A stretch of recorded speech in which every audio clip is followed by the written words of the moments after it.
Greater హైదరాబాద్లో ఎన్నికల వేడి రాజుకుంది.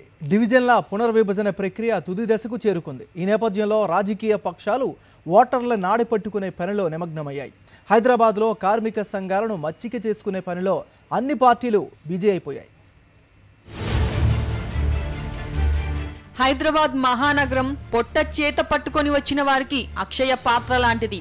భవన నిర్మాణ కార్మికుల నుంచి మొదలుకొని ఆర్టీసీ, జిహెచ్ఎంసీ, జలమండలి, పరిశ్రమలు ఇలా ఎన్నో రంగాలలో దాదాపు 15 లక్షలకు పైగా కార్మికులున్నారు. జిహెచ్ఎంసీ పరిధిలో 73 లక్షల మంది ఓటర్లున్నారు. ఇందులో కార్మిక కుటుంబాలవే మెజారిటీ ఓట్లు. ఈ నేపథ్యంలో గ్రేటర్ హైదరాబాద్ ఎన్నికల్లో కార్మికులే కీలక పాత్ర వహించే అవకాశం ఉంది.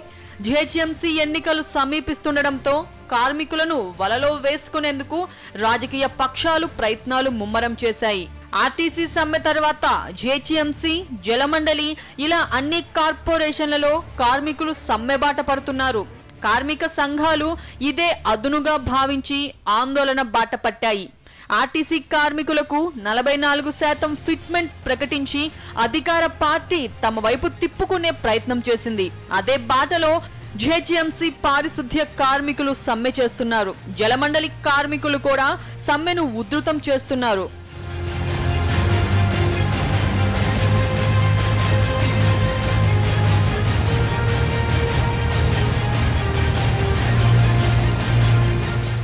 జిహెచ్ఎంసీలో టీఆర్ఎస్ అనుబంధ కార్మిక సంఘం సమ్మెపై వెనుకంజ వేసిన మిగతా కార్మిక సంఘాలు బెట్టు వీడకుండా సమ్మె చేస్తున్నాయి. ఈ నేపథ్యంలో రాజకీయ పార్టీలు కార్మికుల ఆందోళనకు అండగా నిలుస్తున్నాయి. తప్పనిసరిగా మేమందరం కొట్లాడతాం, మీకు జీతాలు పెంచిస్తాం, మీ న్యాయమైన కోరికలు అందరూ ట్రేడ్ యూనియన్ నాయకులు అందరూ దీనికి సపోర్ట్ చేసినారు. మీ అందరికీ నా ఉదయపూర్వక ధన్యవాదాలు చెప్తూ ఈ రోజున ప్రజలందరూ మాట్లాడారు. కేసీఆర్ గారు ముఖ్యమంత్రి కాంట్రాక్ట్ అనే మాటే లేదని చెప్పిన మనిషి ఏడాది దాటినా సరే కాంట్రాక్ట్ కార్మికులుగా ఎందుకు కొనసాగుతున్నారు తెలంగాణలో అనేది సిపిఎం పార్టీ వేస్తున్న సూటి ప్రశ్న. దీనికి చెప్పాల్సిన అవసరం ఉంది. అంటే మీరు అబద్ధాలు చెప్తున్నారా? అయితే ఆ సమ్మె వెనుక అధికార పార్టీ నేతల హస్తం కూడా ఉన్నట్లు ప్రచారం జరుగుతోంది. అన్ని కార్మిక సంఘాల్లో పట్టు నిలుపుకునేందుకే కార్మిక సంఘాలతో ఆందోళన చేయించి వారి డిమాండ్లను సర్కార్ పరిష్కరించి లబ్ధి పొందాలనే యోచనలో ఉన్నట్టు పలువురు చెబుతున్నారు.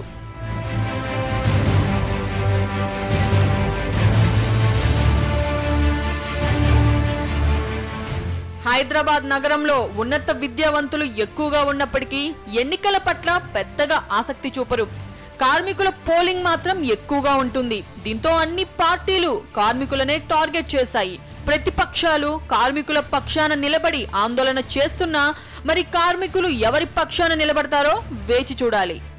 సాక్షి న్యూస్, హైదరాబాద్.